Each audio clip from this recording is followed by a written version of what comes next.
Cosmic True Slasher Review.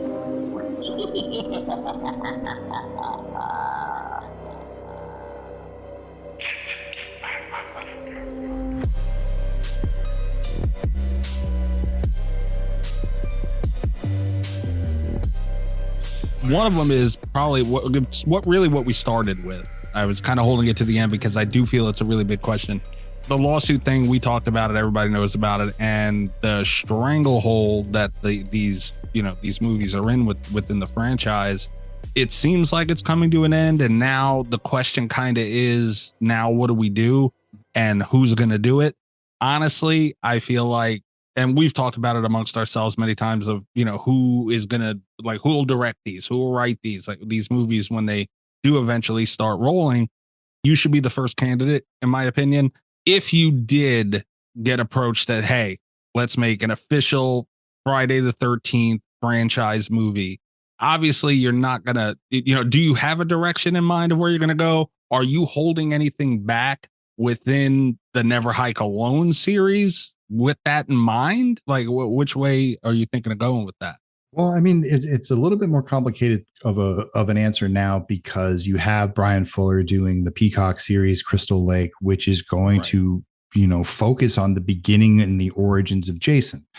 If you look at what some of the other properties are doing, you have very binary results, where you have, say, Chucky, for example. You have, the Child's Play TV series, which really follows the original franchise, does everything the old series does, and focuses on delivering that for fans. And then you have this new series that's going to be out, that's, that already has a first film. They're probably going to do a sequel that's establishing a different kind of Chucky and doing a different kind of thing. My opinion is that Friday the 13th is meant to be splintered in that way, that whatever, Brian is doing, the films have to sort of be the catalyst to that. Either it has to be the other version of Jason that has to, do it in a way that it's an experiential movie that's like a fun ride, a good roller coaster.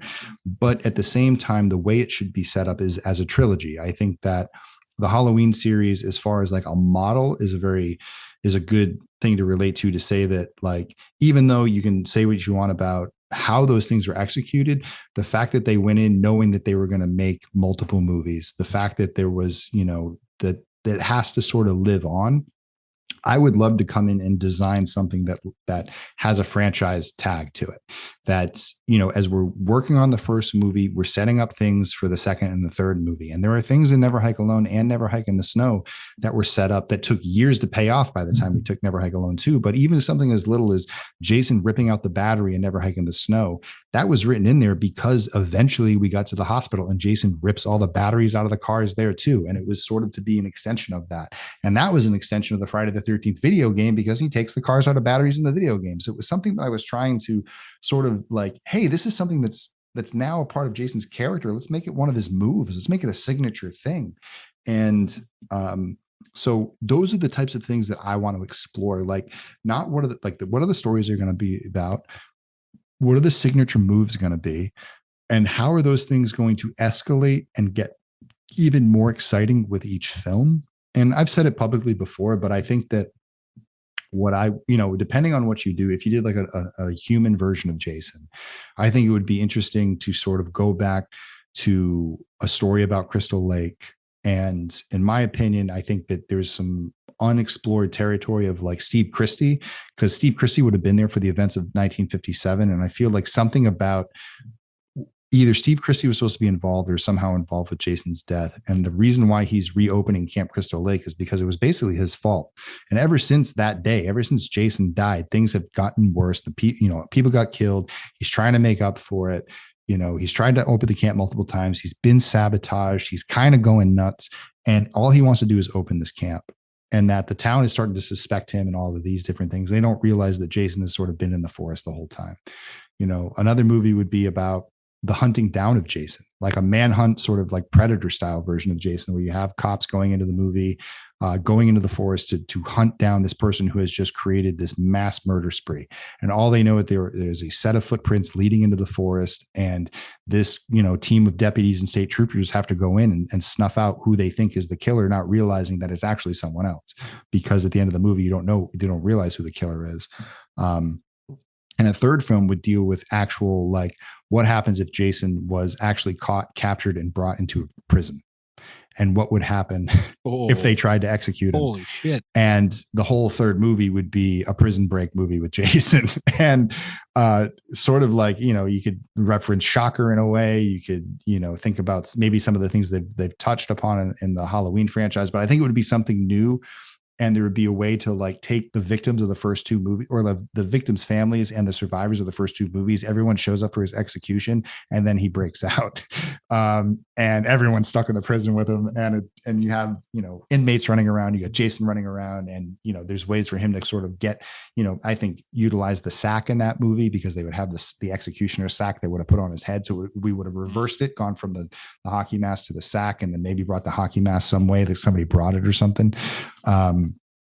There's that. So that's one thing I would do. The other thing I would do is I would actually ask them if I could remake Never Hike Alone, but this time I would give Kyle a dog, and I would expand the third act and sort of go back to the original story of not trying to tie it into the original franchise, but just tell a organic story of this guy who just keeps trying to escape Jason, and Jason just keeps showing up.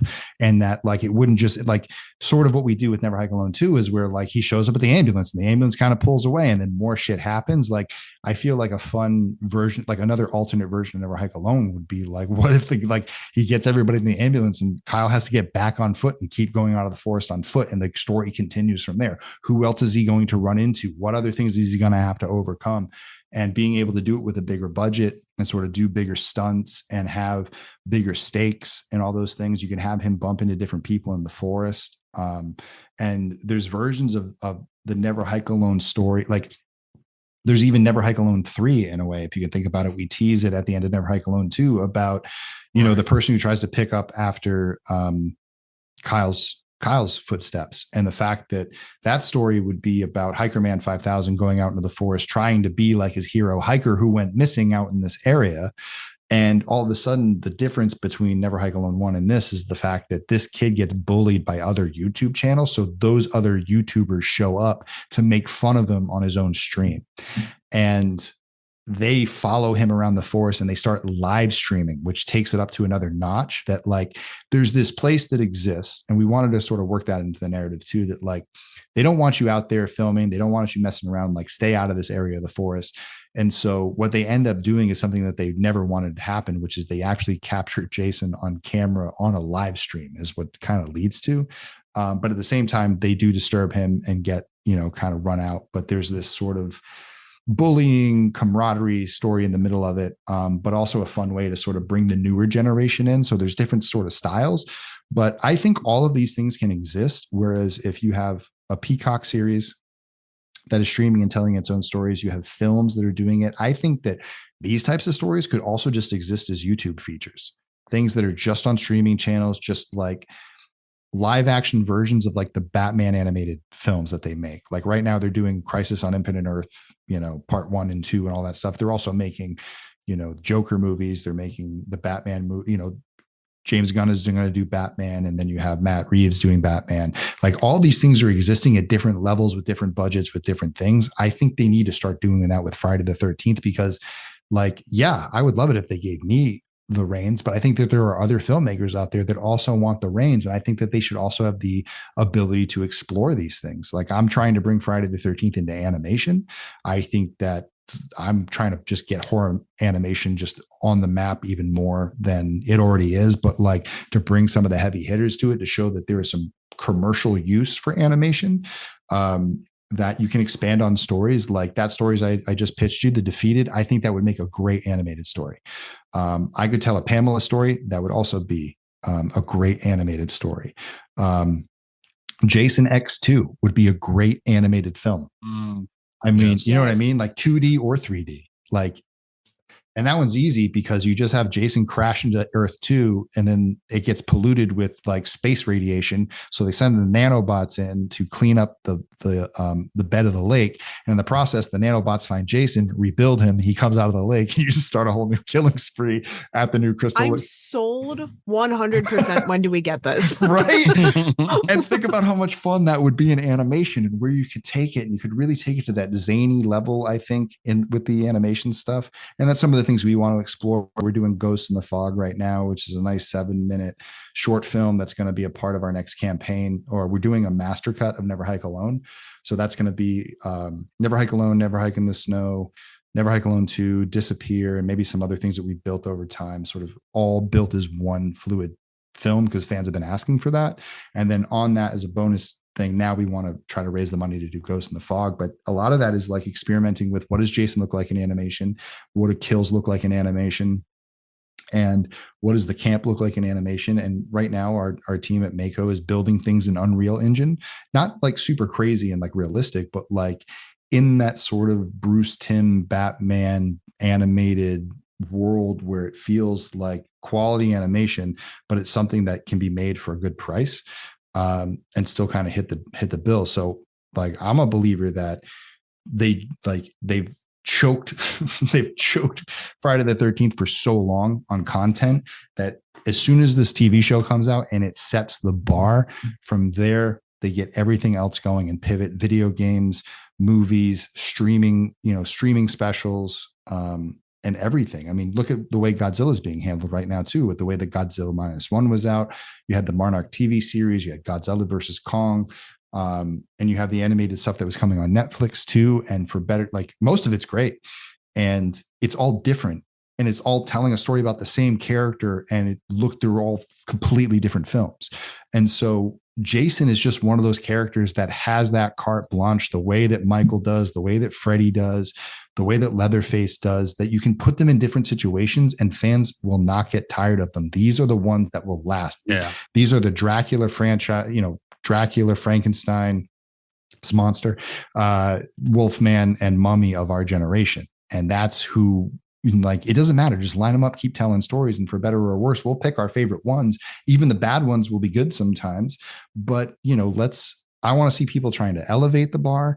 And then I want to see people having fun. And so it's sort of, as long as we're getting it all, then we're all winning. But if they keep trying to like thread the needle and only release one thing at a time, I just feel like they're going to miss their chance to really feel the full revival of what Friday the 13th could be. If Jason goes to prison, I want to see that trial. Yeah. Imagine. These ideas are, and you're right, man. Everyone's so starved, and there's room for multiple things. And now's the time. Like, it's been so long. Explode with content. Everyone wants it. They're dying for it. I love that thought process. Yeah, but it's also got to hit a standard, though. You know what I mean? Like, absolutely. If you milk it in the wrong way, then all of a sudden it gets played out real quick, and it's probably going to get played out eventually. And it's, you're going to get that fatigue with it. But that's why everything has to be uniquely well executed. And that's what I'm hoping the franchise has. Like, if I could wish myself into one like position at all, it would be to be in a position where I worked for not just like the films, but the actual franchise, to be like, okay, like, let's figure out our branding. Let's figure out how we're going to launch these different stories and get these things going, and make sure that, no one is making another Jason Goes to Hell, that we're not taking these wild turns unless we know that the wild turn can be taken, or we set fans up to anticipate that wild turn. You know what I mean? Like, you can't just like go out there and mail it in. And I felt that like that was one of my issues with 2009, was I think it rested on its laurels so much, and it just sort of followed the old formula to a T, to its own detriment, because it didn't do anything new, and it didn't solve any of the issues that we had with the original films, because it didn't answer any of those questions. It created more questions, because I won't get into those things, but to me, it did as a fan. And I was like, why isn't anyone trying to improve? Like, why is it always follow the same formula? Like, that just becomes predictable and stale. And I think that that's the thing. I think people have to really challenge the formula. Like, you can have some stuff that just threads that needle, but if you challenge the formula, I think they'll find a lot of gold that can be mined with this franchise. Yeah, it has to be good. If it's good, it'll last for sure. And people are going to show up and watch it. Yeah. You know what I mean?